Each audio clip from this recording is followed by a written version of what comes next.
नमस्कार, जनता टीवी देख रहे हैं आप। आपके साथ मैं हूं खुशबू पांडे। तो बुलेटिन की शुरुआत करेंगे बड़ी अहम जानकारी के साथ करेंगे। ये बड़ी जानकारी सामने आ रही है। रक्षा मंत्री राजनाथ सिंह का चमोली दौरा है। आज चमोली के दौरे पर हैं राजनाथ सिंह, रक्षा मंत्री।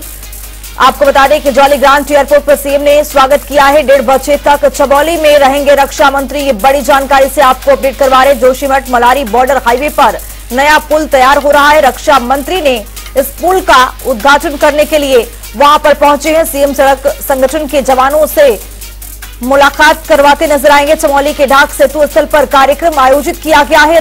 रक्षा मंत्री राजनाथ सिंह आज चमोली के दौरे पर हैं। कई प्रस्तावित कार्यक्रम में यहां पर शिरकत करेंगे। तो आपको बता दें कि 1:30 बजे तक चमोली में ही रहेंगे रक्षा मंत्री राजनाथ सिंह। जोशीमठ मलारी बॉर्डर हाईवे पर नया पुल तैयार हो रहा है, जिसको लेकर यहां पर उद्घाटन करने के लिए पहुंचे हैं रक्षा मंत्री राजनाथ सिंह। सीएम सड़क संगठन के जवानों से यहां पर मुलाकात करेंगे। चमोली के ढाक सेतु को भी यहां पर देखने के लिए पहुंचेंगे रक्षा मंत्री राजनाथ सिंह।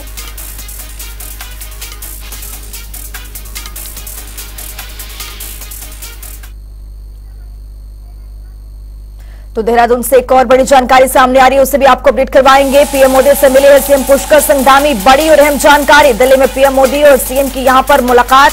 सीएम ने 400 मेगावाट अतिरिक्त बिजली मांगी है। हर साल खरीदनी पड़ती है 1000 करोड़ की बिजली। तो ये बड़ी सौगात देने के लिए उत्तराखंड को यहां पर मुख्यमंत्री पुष्कर सिंह धामी आज प्रधानमंत्री मोदी से मुलाकात करने के लिए पहुंचे हैं। दिल्ली में पीएम मोदी और सीएम की यहां पर मुलाकात की खबर सामने आई है। ये तस्वीर भी आपके सामने है, जब मुख्यमंत्री पुष्कर सिंह धामी प्रधानमंत्री नरेंद्र मोदी से यहां पर मुलाकात करते नजर आ रहे हैं। कई योजनाओं को सौगात देने के लिए, प्रदेश को आगे बढ़ाने के लिए, नई पहल की शुरुआत करने के लिए पुष्कर सिंह धामी यहां पर प्रधानमंत्री से मुलाकात करते हुए नजर आ रहे हैं। सीएम ने 400 मेगावाट अतिरिक्त बिजली की मांग रखी थी, जिसको हर साल खरीदनी पड़ती है। उसको लेकर यहां पर मुलाकात करते नजर आ रहे हैं मुख्यमंत्री पुष्कर सिंह धामी। प्रधानमंत्री नरेंद्र मोदी से ये मुलाकात की तस्वीर भी आपके सामने है।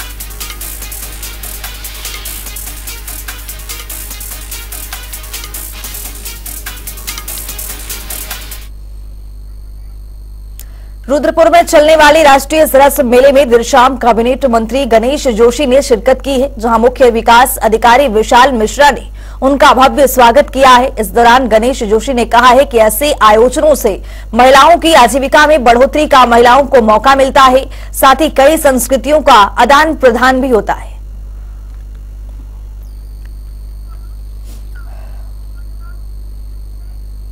जैसे जैसे 2024 के लोकसभा चुनाव नजदीक आते जा रहे हैं, वैसे वैसे सभी राजनीतिक दलों की तैयारियां तेज होती जा रही हैं। बता दें कि बीजेपी के प्रदेश अध्यक्ष महेंद्र भट्ट के निर्देश पर लोकसभा क्षेत्र के प्रभारी, सह प्रभारी और संयोजक नियुक्त किए गए हैं।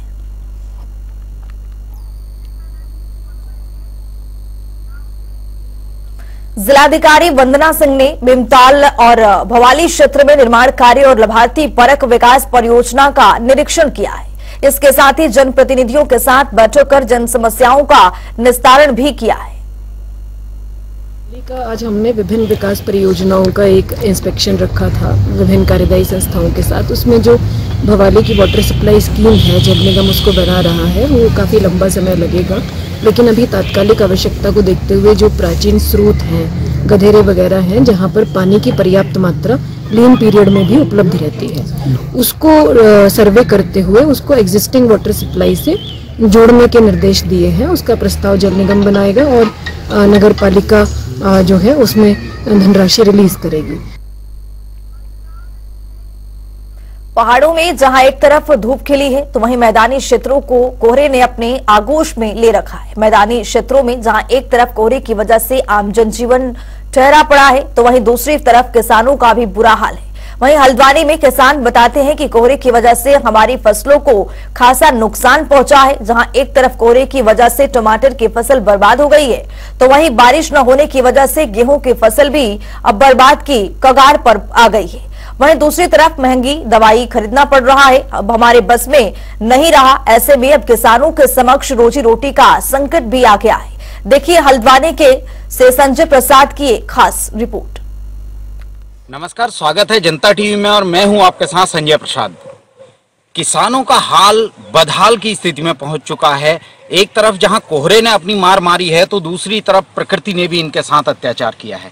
जी हाँ, मौसम की वजह से, बारिश ना होने की वजह से आज फसलों का जो हाल है वो आपके सामने देखा जा रहा है। देखिए, टमाटर की ये फसल है और इस फसल में आप देख सकते हैं कि कोहरे और बारिश ना होने की वजह से, पहले तो कोहरे ने इस टमाटर को खत्म किया है, पूरे पत्ते जले हुए हैं। आप तस्वीरों में साफ साफ देख सकते हैं कि पत्ते किस तरीके से जले हुए हैं, पूरा पौधा जो है वो जलने की कगार पर आ गया है। और दूसरी तरफ जो मौसम की वजह से, बारिश ना होने की वजह से जो नुकसान हुआ है वो आप देख सकते हैं, क्योंकि फसलों में अभी जो ये फसल का समय था, अभी ये समय बारिश का समय है और ये फसलों के तैयार होने का समय है। लेकिन आप तस्वीरों में देख सकते हैं कि टमाटर की ग्रोथ कैसी है और इसके बाद जो ये टमाटर होगा, इसमें से केवल 20 या 30% जो टमाटर निकलेगा, वो टमाटर किस भाव मंडी पहुंचेगा और किस भाव मंडी में बिकेगा, ये भी एक सोचने वाली बात है। क्योंकि किसान हमेशा इस बात को लेके चिंतित रहता है कि मेरी फसल को दाम नहीं मिलता, और जब दाम मिलने की बात आती है तो उसके पास फसल ही नहीं बचती है। और इसी क्रम में हमारे साथ कुछ किसान हैं, इनसे बात करेंगे। जी, आपका नाम? नमस्कार, मैं दुर्गेश सोनकर, तीन पानी सोनकर फार्म से। जी, देखिए सर, दुर्गेश भाई, किस तरीके की परेशानी है, क्योंकि बारिश नहीं हो रही है और कोहरा लगातार बढ़ता जा रहा है, किस तरीके की परेशानी आ रही है? फसल कोहरे से मारी जा रही है और बरसात ना होने के कारण फसल में कुछ नहीं हो रहा है। किसान बहुत बेचारा परेशान है और मजबूर है, लाचार है। आप देखिए गेहूं के हालात, टमाटर के हालात देखिए, सब पाले से नष्ट है। और बीन देखिए, पूरी बीन मैंने आपको दिखाई, अभी सब दिखाया आपको मैंने, आपने फोटो खींची। इंसान कहाँ से पैसा पूरा करेगा, कैसे देगा मालिक को? मंडी का रेट वो नहीं मिलता। फसल के हाल ये है, एक बरसात दो बरसात भी हो जाती तब भी तसल्ली हो जाती कि हाँ मौसम वर्षा है और बरसात हुई है। जी, तो बरसात होने के बाद किसान कहीं ना कहीं राहत महसूस करता है। और इसमें मेरे साथ एक किसान और हैं जो जिस खेत में हम खड़े हैं, ये टमाटर इन्हीं का लगाया हुआ है। सर, मेरा नाम संजय सोनकर। हाँ, संजय सोनकर, मैं यहाँ का किसान हूँ। अच्छा संजय भाई, कितनी परेशानी आ रही है, क्योंकि कोहरा है, बारिश नहीं हो रही है, पानी की सप्लाई मिल पा रही है? पानी की सप्लाई तो नहीं मिल पा रही है, बहुत कम मिल पा रही है। कोहरा भी ज्यादा आ रहा है, काफी समस्याएं हैं इसमें। दवाओं का भी ज्यादा अभाव है, दवाएं ज्यादा पड़ रही है इसमें। कोहरे की वजह से इसमें ये ब्लैक स्पॉट आ रहे हैं जी, जिसे कहते हैं काला रोग जी, और लीफ माइनर वगैरह भी हो रहा है। ठीक है, और इसमें क्या कहते हैं, एक है क्या कहते हैं अर्ली वो है फफूद, असली फफूद, हाँ सफेद फफूद, सफेद फफूद वगैरह वो काफी हो रही है इस चक्कर से। तो क्या अनुमान है, फसल कितनी अभी जितनी आपने लगाई है, क्या उस हिसाब से फसल हो पाएगी? नहीं, जो लागत लगाई है इसमें उस हिसाब से ये फसल नहीं हो पाएगी। लागत हमारी करीब 1 लाख के करीब पहुंच गई है इसमें जी। खाली खर्चा लेबरी का खर्चा। तो क्या लगता है इतना वसूल हो पाएगा इसमें? नहीं, ये मौसम वगैरह और इस लागत के हिसाब से तो मैं समझता हूँ इसमें मुश्किल से क्या कहते हैं 60,000 के करीब बचा पाएगी। चलिए, बहुत बहुत धन्यवाद। तो आपने देखा किस तरीके से किसान अपनी लागत निकालने को भी तैयार नहीं है। किसानों का साफ तौर पर कहना है कि जो लागत हमने लगाई है वो भी निकलने को तैयार नहीं है। तो ऐसे में मौसम की मार कब तक किसान झेलता रहेगा, ये देखने वाली बात है। क्योंकि मौसम विभाग लगातार चेतावनियां जरूर दे रहा है, बर्फबारी की या बारिश की चेतावनी जरूर दी है, लेकिन मौसम के लिहाज से अभी दूर दूर तक कहीं ये नहीं दिख रहा है कि बारिश की कोई संभावना है। जनता टीवी के लिए संजय प्रसाद, हल्द्वानी से। बीन है, गेहूं है, टमाटर है, अब नुकसान तो आधे से ज्यादा नुकसान हो रहा है इस समय। तो लागत कहाँ से निकलेगी खेती में, कोई सवाल ही नहीं हो रहा है लागत निकलने।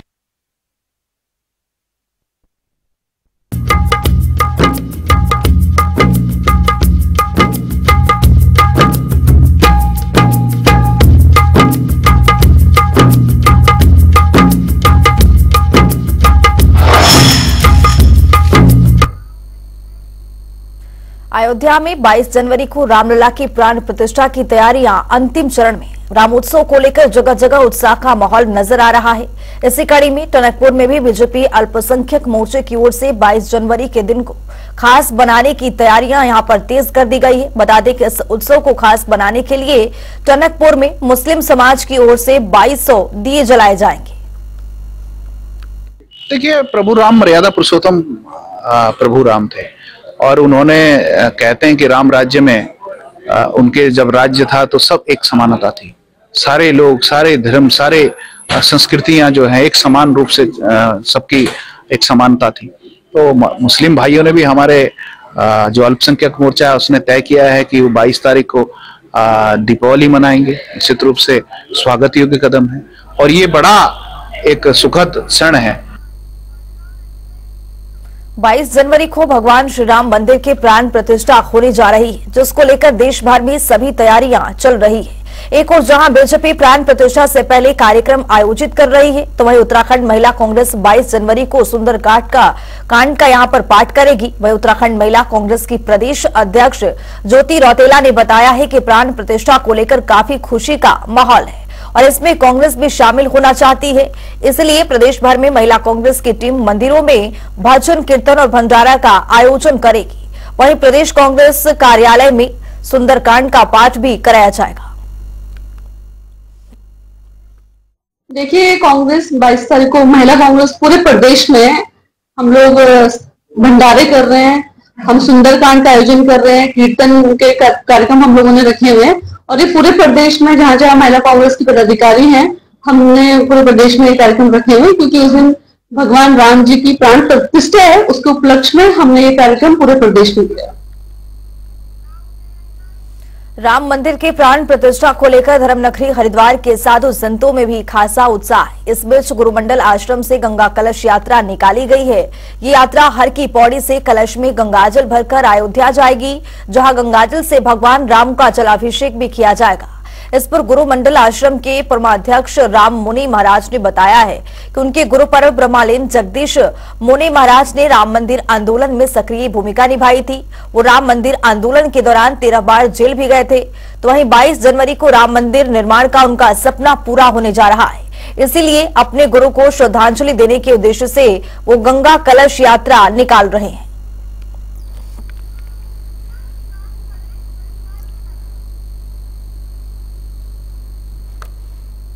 तो हमारे साथ हमारे सहयोगी विकास खरे हमारे साथ हरिद्वार से जुड़ चुके हैं। विकास, यहाँ पर जो साधु संतों का उत्साह है वो काफी यहाँ पर देखने को मिल रहा है और यहाँ पर कलश यात्रा का आयोजन किया जा रहा है, किस तरह से आप देख रहे हैं? बिल्कुल फिलहाल अगर मैं हरिद्वार की बात करूं तो हरिद्वार में अयोध्या राम मंदिर प्राण प्रतिष्ठा को जो है उत्सव के रूप में मनाया जा रहा है। हालांकि हरिद्वार के साधु संतों में गहरा उत्साह है, क्योंकि जिस तरह से रामलला 22 तारीख को जो है विराजमान हो गए, उनका साफ तौर पर यह कहना है गंगा कलश यात्रा जो यहाँ से जो है शुरू होती है और कल से भी यहाँ से जो है कई ऐसे कलश यात्रा निकल चुकी है साधु संतों की, जो की 22 तारीख को जो है रामलला को जो है खासा उत्साह जो है संतों के बीच यहाँ पर देखने को मिला है। अगर मैं आमजन की बात करूँ तो आमजन में भी यहाँ पर काफी उत्साह आने वाली 22 तारीख को लेकर, क्योंकि जिस तरह से रामलला अयोध्या में विराजमान हो गए उसके लेकर अलग ही उत्साह हरिद्वार में भी देखने को ही यहाँ पर अलग दिख रहा है। तो इसको लेकर लगातार जो तमाम तैयारियां प्रशासन के द्वारा वो भी पूरी किया जा रहा है, चूंकि हरिद्वार से जो भी आमजन या फिर साधु संत यहाँ से जो रवाना हो गए अयोध्या के लिए, उनके लिए जो है पूरी तरह से जो बस है उनकी यहाँ पर तैयारी की गई है और लगातार जो साधु संत है वो भी जो है लोगों को कहीं न कहीं साफ तौर पर संदेश दे रहे हैं कि वो भी जो है 22 तारीख को आने वाली 22 जनवरी को जो रामलला के दर्शन करने अयोध्या पहुंचे। तो ऐसे में घर घर जाकर जो अन्य और संगठन के लोग जो राम भक्त वो भी लगातार लोगों को उत्साह कर रहे हैं कि वो भी जो रामलला के दर्शन करने 22 जनवरी को पहुंचे। कहीं न कहीं हर की पौड़ी अगर मैं हरिद्वार की बात करूं तो वहां पर जो दिवाली के उत्सव के रूप में यहाँ पर हर पर्व मनाया जा रहा है। बहुत शुक्रिया विकास करे तमाम जानकारी देने के लिए। तो गुरुमंडल आश्रम से यहाँ पर कलश यात्रा का आयोजन किया गया और यहाँ से महिला और साधु संतों का ये भीड़ आप देख रहे हैं कि राम भक्त किस तरह से यहाँ पर उत्साहित नजर आ रहे हैं। राम जन्मभूमि अयोध्या में लेकर जाएंगे, जिससे हमारे भगवान श्री राम जी का अभिषेक होगा और हमारे गुरुदेव की आंखों के सामने तो वो सपना साकार नहीं हुआ, लेकिन आज ये सपना साकार हो रहा है। हमें बहुत ही खुशी हो रही है। मैं सभी अपने भक्तों से और संत महापुरुषों से निवेदन करता हूं इस उत्सव को जो है दिवाली की तरह मनाएं। 22 जनवरी को ये महान उत्सव हो रहा है और जितने भी 13 बार मेरे गुरुदेव जो है इसके लिए जो राम जन्मभूमि आंदोलन में 13 बार जेल में गए। तो एक मौसम से जुड़ी बड़ी खबर सामने आ रही है, उससे भी आपको अपडेट करवाएंगे। ये बड़ी जानकारी, बड़ा अपडेट आपके सामने। प्रदेश में ठंड का प्रकोप, पहाड़ी क्षेत्रों में बर्फबारी का जो कहर है वो जारी है। मैदानी इलाकों में ठिठुरन यहां पर बढ़ गई है। कोहरे को लेकर मौसम विभाग का यहां पर अलर्ट जारी किया गया है। तो ये बड़ी जानकारी आपको दे रहे हैं। हरिद्वार और उधम सिंह नगर में अलर्ट जारी किया गया है। तस्वीर भी आपके सामने है किस तरह से यहां पर हल्की बर्फबारी देखी जा रही है। मैदानी इलाकों में बर्फबारी होने से जो ठिठुरन है वो यहां पर बढ़ गई है। कोहरे को लेकर यहां पर मौसम विभाग की ओर से अलर्ट भी जारी किया गया है।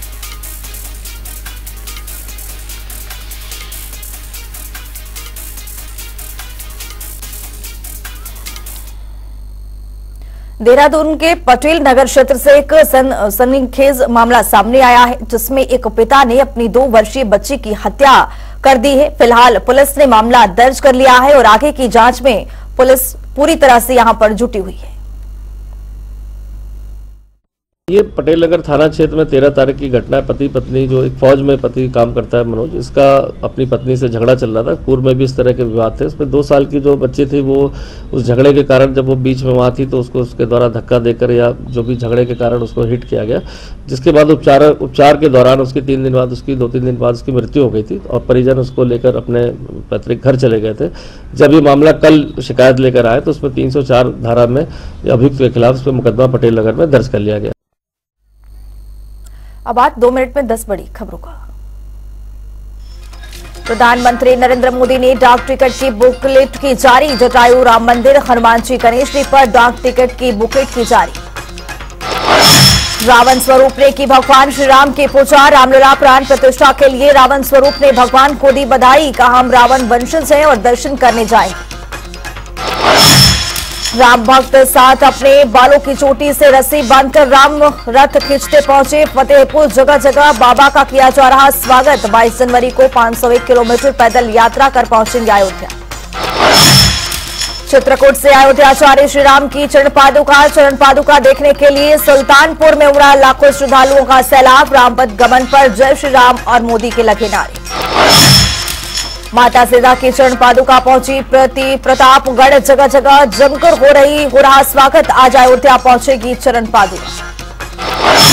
अयोध्या में अपने नवनिर्मित मंदिर परिसर में पहुंचे रामलला। 51 इंच की श्यामल रंग की है प्रभु श्री राम की प्रतिमा। कड़ी सुरक्षा व्यवस्था के साथ राम जन्मभूमि परिसर में दाखिल हुई प्रतिमा। 500 वर्षों बाद अयोध्या में प्रभु श्री राम होंगे विराजमान। प्राण प्रतिष्ठा को लेकर पूरे देश में उत्साह का माहौल। मिर्जापुर में त्रिमोनी रामलीला कमेटी ने निकाली भव्य राम शोभा यात्रा। प्राण प्रतिष्ठा को लेकर इटावा में निकाली गई प्रभु श्री राम की शोभा यात्रा। जगह जगह धर्म प्रेमियों ने आरती उतारकर किया स्वागत। मनोहरी वेशभूषा में सजे पवन सूत और हनुमान ने किया नृत्य। हरिद्वार में श्री राम मंदिर प्राण प्रतिष्ठा को लेकर निकाली कलश यात्रा। राष्ट्रीय स्वयंसेवक संघ समेत संगठनों के तमाम पदाधिकारी और कार्यकर्ता हुए शामिल। अयोध्या से आए पूजित अक्षत और कलश का किया पूजन। आगामी 22 जनवरी को अयोध्या में राम मंदिर में श्री राम की प्रतिमा प्रतिष्ठा। देश के साथ साथ उत्तराखंड में बीजेपी मनाएगी दीपावली। इस बुलेटिन में मेरे साथ इतना ही। नमस्कार।